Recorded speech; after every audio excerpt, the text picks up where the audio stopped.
Here in the Southwest, there are plenty of plants that we love to grow. Plants like the oleander, the yucca, morning glory, daylilies, and in our vegetable beds, onions do great here.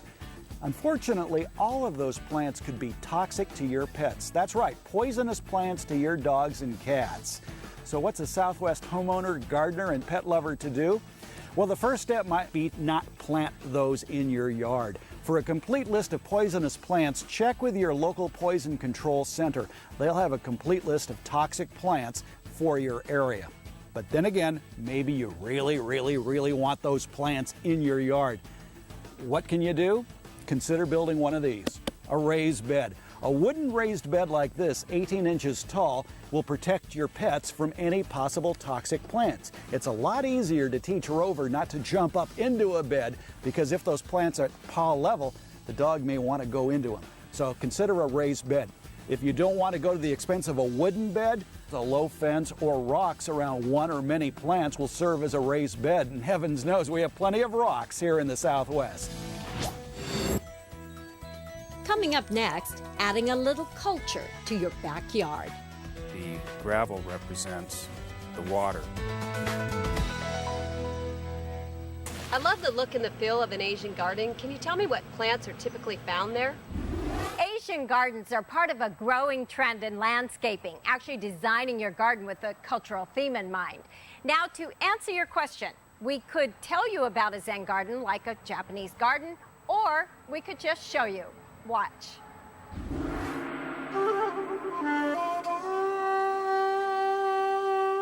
When Isabel Stein broke ground on Hacconi Gardens at her summer home in Saratoga, California, her intent was clear: to create a seamless merging of art and nature. 90 years later, this serene setting retains the beauty and symbolism of a true Japanese garden. Rocks, which represent form, plants, which signify life, and water, an expression of the infinite. Symbol is important for a Japanese garden because the nature of the whole Japanese experience and the Asian experience is that nature in miniature is a reflection of your internal potential of tranquility and peace. Lon Saavedra oversees the Hacconi Foundation, a nonprofit effort to preserve the 18-acre masterpiece, the oldest Japanese-style residential garden in the Western Hemisphere. He says bonsai is one miniature art form found in a Japanese garden. Carefully pruning and shaping plants into asymmetrical forms is another. The asymmetrical nature of a Japanese garden is based on nature in miniature. In nature, you don't see right angles, you don't see man imposing his form artificially on nature. Many of the themes in Japanese gardens are based on scenes in nature: a rugged shoreline, a mountainside waterfall, perhaps a river valley. But whatever the inspiration, rocks, water, and plants are integral elements. The stones are very often the most important feature in a Japanese garden. And once they're placed, then the trees and the plants can be placed around them to enhance the feeling that you're trying to create. Jack Tomlinson has tended Hacconi Gardens for over 30 years. He says the garden's design revolves around one master stone. Next comes a worshiping stone. That's the place the master stone is best viewed. Once the rest of the rocks are positioned, it's time to add the plants. The three plants that have influenced Japanese culture the most are tea, bamboo, and rice. While rice would likely not be included in a Japanese garden, graceful bamboo is a popular and beautiful choice. Now, in a large garden like Hacconi, bamboo can be planted with little regard for its invasive nature. But in a home setting, Jack recommends using some sort of barrier to limit bamboo's potentially rampant growth. There are plastic root barriers that you can use or concrete barriers. As you can see, throughout Hacconi Gardens, there are countless other plant choices you can use to create tranquility and harmony. That's why you have places throughout the gardens to meditate and to participate in nature and you transform yourself internally, actually. One more element that's included in every Japanese garden design is water. But can you see the water in the Zen garden? Or the bamboo garden? It's there. In this case, the water doesn't actually exist as it does in our pond garden, but the gravel represents the water. The pebbles here represent the Pacific Ocean, which separates Hakone in California and sister city Muko in Japan. The waterless water garden is a very Zen-like concept that originated in the ancient city of Kyoto, as did the sparing use of bright, colorful plants. Meditation and harmony and tranquility and those sorts of ideals, you actually want to avoid too much color in your garden, because serenity comes from the blending of all the greens that we have here. The seemingly monochromatic setting allows you to concentrate on the beauty of the leaves, the training of the plants, and the structural elements throughout the garden. Japanese gardens may be more philosophical in approach than other themed gardens, but the underlying goal is virtually the same: to get out and enjoy nature. It's really harmony and unity of all the elements and nature, because in the end they are all one in one way. Along with the Japanese garden, other popular cultural gardens are English, Tuscan, and the Southwest garden. But if you feel like trying an ethnic themed garden and don't have a lot of space, consider planting one in a container to add a little flavor to your backyard. And one example is a spicy salsa garden. Now, to start this, you've got to pull out your favorite recipe to make sure you've got all the ingredients you need before you start planting. Use a pot. We're using a pottery container.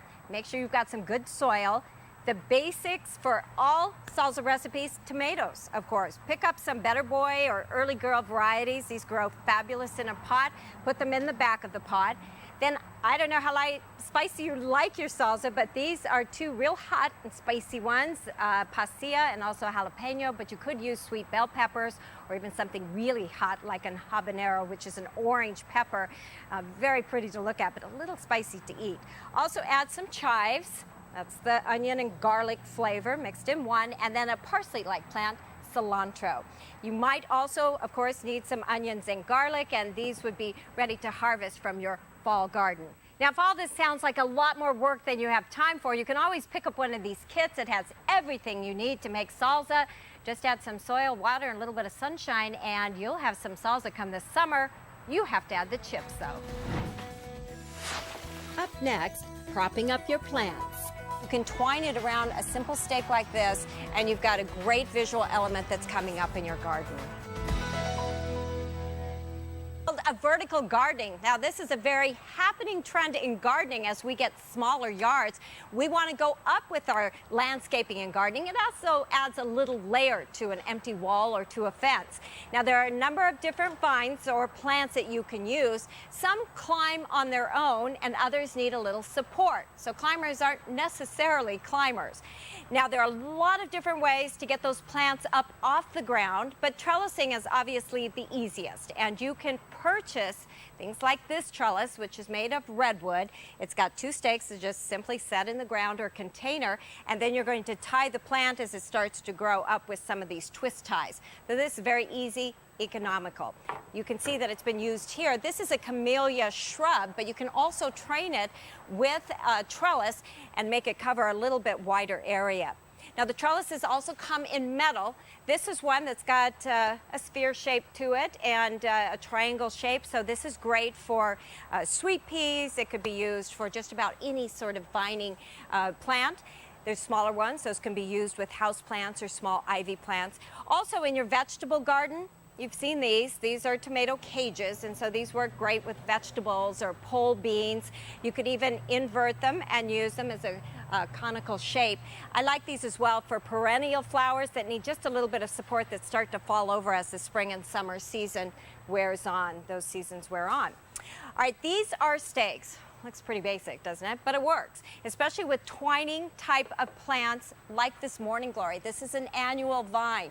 This grows up to 10, 12 feet, maybe even higher, but you can twine it around a simple stake like this, and you've got a great visual element that's coming up in your garden. Can you suggest any natural materials for building trellises? I don't like the redwood ones you find at the nursery. Okay, so if you're looking for something a little more natural than something you can buy in the store, these are just 3 bamboo poles, and you can use any wood you have around, even some prunings from trees. But I just set them side by side, and then I've got this very thin gauge wire. I leave a tail on the end, and then you just make an S shape, in and out, until you get just enough wire to secure them. Pull it really tight, twist the wire, and go ahead and cut it off with some wire cutters. And then this is a tripod. This is so easy to make. You can place it anywhere. It doesn't take any other tools. Set it up in the garden. You've got a perfect support for any vine or shrub in your yard. This is a great example of how we've done that with a smaller plant. But you know what? Just don't be limited by something that looks like a support or staking. Look around your yard. Maybe you've got an old wheelbarrow or a fence post, even just a birdhouse. But go ahead and be creative about different shapes and sizes that your vines can take, something that will prop your plants up. Here's the real dirt on, well, dirt. Adding sand to break down clay soil is not helpful. Although sand particles are larger than clay, they are still just little rocks, so the two just interlock and basically form concrete. Instead, mix in large amounts of organic material. That will make a big difference. Composted leaves, manure, even fine bark all add air spaces, allowing the clay soil to store and release water and nutrients better. So next time, skip the sand. Still to come, you're the master gardener when it comes to your own backyard. One of the projects that I had is building this lovely secret garden, which is also a dog run.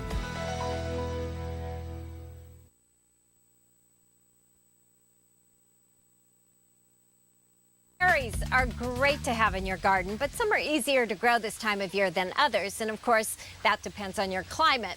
So for you in the Pacific Northwest, and actually many other parts of the country, find out what type of berry to plant in the spring. Today we're going to talk about 2 of the most common, strawberries and blueberries. They're popular probably because they're pretty easy to grow. They grow everywhere, but certain varieties of strawberries and blueberries grow better in cool environments, while others grow better in warmer environments. Be sure to check with your local nursery or cooperative extension. They'll know what grows best in your area. And plant a couple of varieties so you extend the harvest. Now, strawberries are generally grouped into 3 categories. There are the Juneberry, appropriately named. Late spring, early summer, they put out a huge crop of strawberries. They're very sweet, and then they're finished. These are ever-bearing strawberries, and as the name implies, will continue to produce berries starting in the spring, peaking in the summer, and then beginning to taper off toward the fall. There are also these berries. These are so cute, and they're fabulous in the landscape as ground covers or even kitchen edging plants. But they have itty-bitty berries, small ones. They taste great, but there's just not a lot of them. All strawberries like a lot of sunshine. They're sensitive to frost, so mound them if you have spring frost. Now, blueberries are also very common and popular. Make sure you select a variety that grows where you live. There are early, mid, and late cropping varieties. Again, choose a couple so you get some blueberries for a longer period of time. This is an O'Neill blueberry, and this is a very early cropping blueberry, so you're going to get blueberries early in the spring.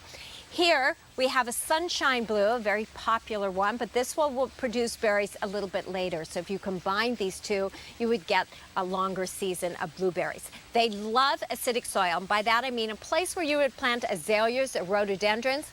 Put your blueberry bushes. You don't have that kind of soil, add some pine needles or even some wood chips. Blueberries tend to get a little bit twiggy. A good idea to prune them back, and by that I mean just some long branches at the top. If you do prune them back, that will stimulate a little bit better plant root growth, and you'll get some bigger berries. So now that you've selected berries, what about planting them? I've seen strawberries grown in containers with little holes in them. Is that the best way to plant strawberries? Well, that is certainly a great way to grow strawberries. They're actually called strawberry pots for a reason. because strawberries will drape over the sides of these pockets. They're simple and decorative, and if you're limited on space, it's a great way of growing berries in your backyard. Everything you need you can find at a nursery. You can find the pot. You can also select the soil and the plants. When choosing a pot, make sure it's got a drainage hole. You'll want to plug the drainage hole up with just a little bit of a sphagnum moss that will keep the soil from falling through. And then you also need the drainage to make sure that the water moves through the pot and the soil and doesn't puddle at the bottom, has the potential of rotting roots. They come in a variety of materials. There are plastic, which are lightweight and can be moved easily. Terracotta, the most common but very porous. And then there are ceramic pots that are a little heavier and more expensive. If you're going to use a soil mix, many people use soil less mix. I like just a good potting soil and mix it with some compost. Anything you plant in a pot is going to need a lot more water than the ground.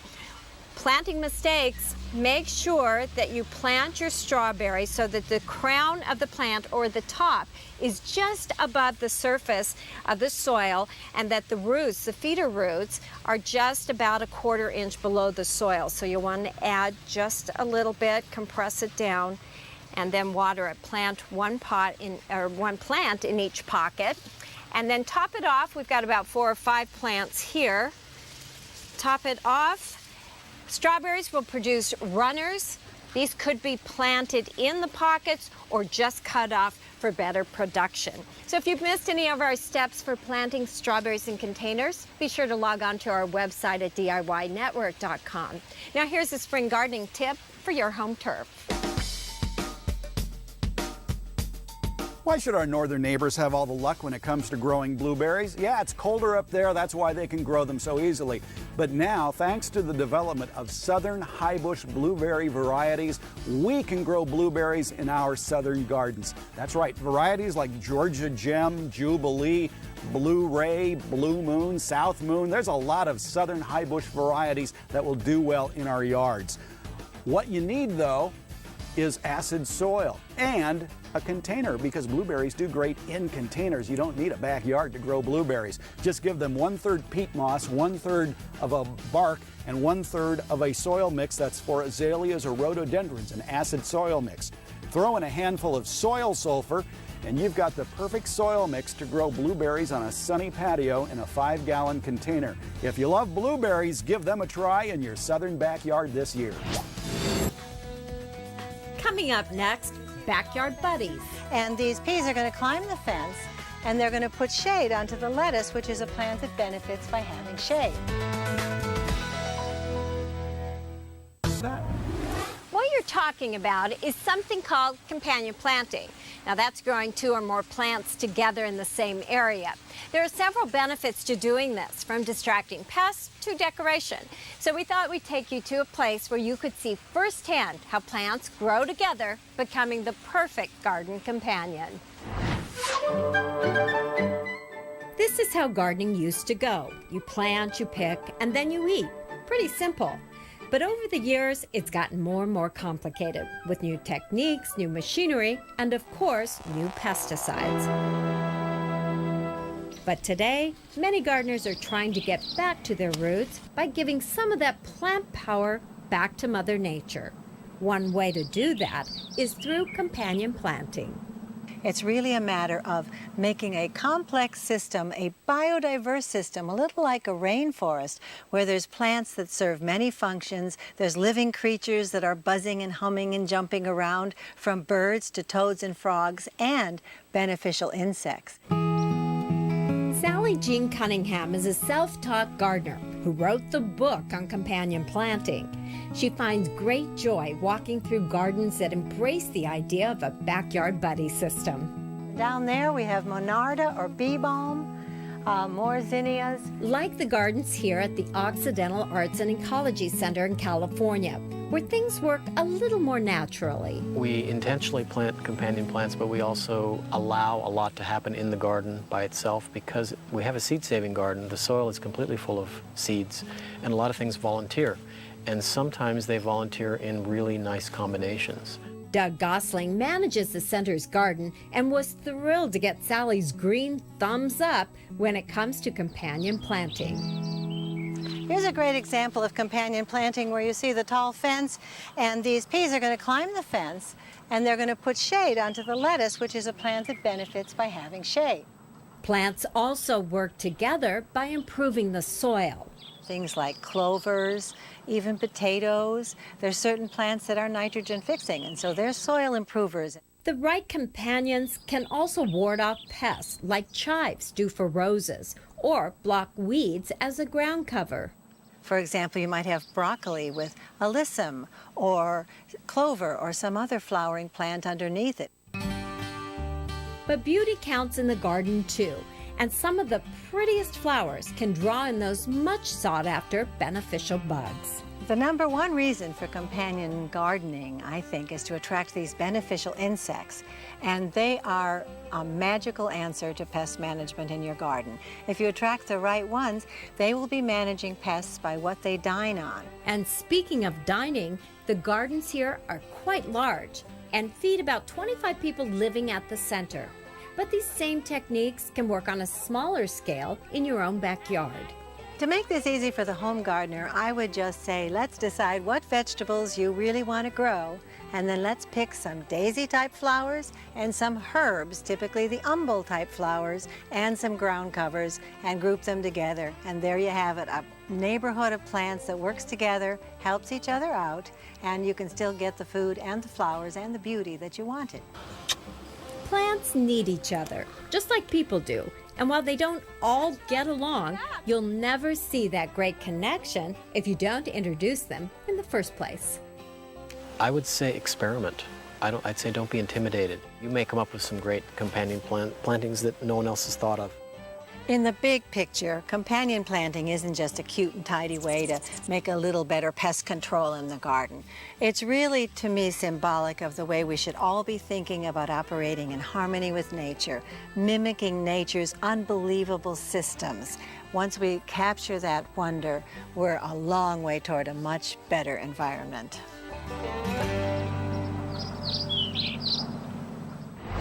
So why not try companion planting in your garden this spring and summer? I have, and it really does work. I especially love marigolds because they're bright and colorful, and they seem to get along with everybody in the garden. They're perfect with pumpkins and corn. Now, marigolds get a lot of credit as a pest deterrent. They keep the soil free of bad nematodes, and they tend to discourage many insects. You just have to be sure you choose a scented variety for them to work.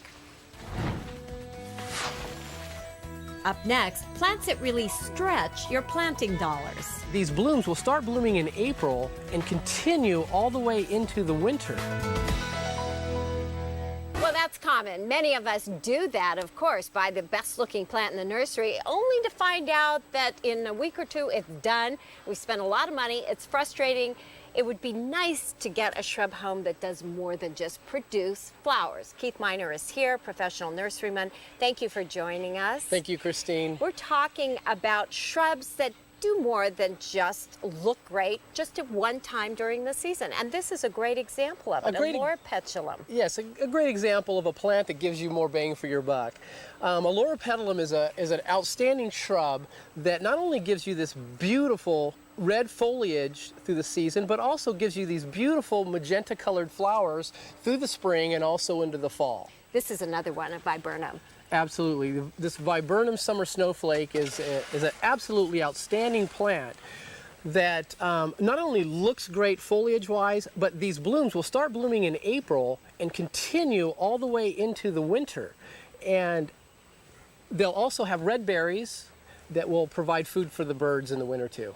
And what I like about them, they look like a lace cap, but of course this is much more versatile than a lace cap in many environments. Takes a lot more sun. This is great. This is an evergreen shrub.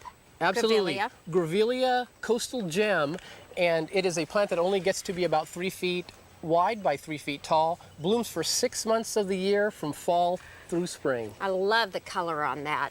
Let's talk about some flowers. Everybody loves to purchase flowers, but again, those are the type that seem to bloom once, they're done, and absolutely, that's the end of it. Most people buy flowers for their yard.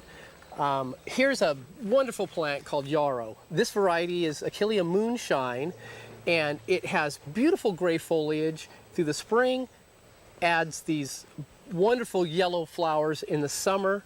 Also, a great benefit to it is it does attract beneficial insects to your yard. It's also medicinal, and if you have kids, a touchy-feely effect of the leaves. They're very soft and sort of furry. Wonderful plant. Yes, it is. Another one is lavender. This variety is called Twinkle Purple. It blooms multiple times through the season, stays compact, and you know about that wonderful scent of the foliage is It's tremendous. wonderful. Pest-resistant insects don't like lavender, so a foolproof plant in the landscape. Foolproof. Another one, I hybridize daylilies, so I gotta talk about daylilies. This is a beautiful daylily, so delicate, bloom, very different. This variety is called Crystal Cupid. It is an evergreen dwarf yellow daylily that reblooms continuously through the season.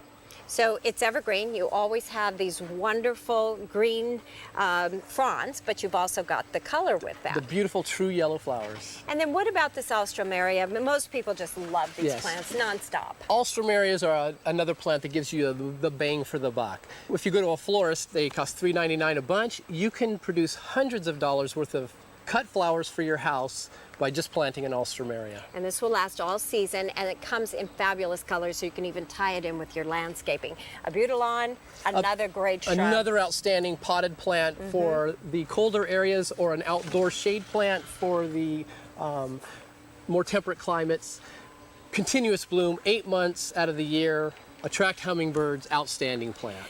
Attracting hummingbirds and beneficial insects is a big element when it comes to selecting shrubs and trees as well. And we talked a little bit about selecting things that you need. So if you need a plant that is going to screen or something that is going to give you shade, this is a great example that you've brought today. Sure, absolutely. This is another Grevillea, and it is a evergreen plant that produces these beautiful attractive blooms that attract hummingbirds in the winter. This plant will bloom from the fall, winter, and into the spring. Also provides screening. It can become very dense. It's very feathery looking and has fabulous color. It's a wonderful plant. What about eucalyptus? Now, many of us have gone to stores, purchased this to use in dried flower arrangements, so you can grow your own. Absolutely. This eucalyptus is a very unique variety in that it stays a little bit more dwarf, has unique, absolutely unique foliage, and you can bring in the cut foliage and cut them with your alstromerias. It's a beautiful plant. So no reason to just have a shrub that does one thing when there are so many plants that will do many. Thank you, Keith, for being with us. Thank you. Here's the real dirt on your old dirty hoses. If you've got a hose that's seen better days, consider bringing new life to it by turning it into a soaker hose. Simply cap off the end of your old worn-out hose, poke holes every 2 to 6 inches depending on your needs, and voila! You have a new watering system that helps you recycle and save a few bucks on your next trip to the nursery.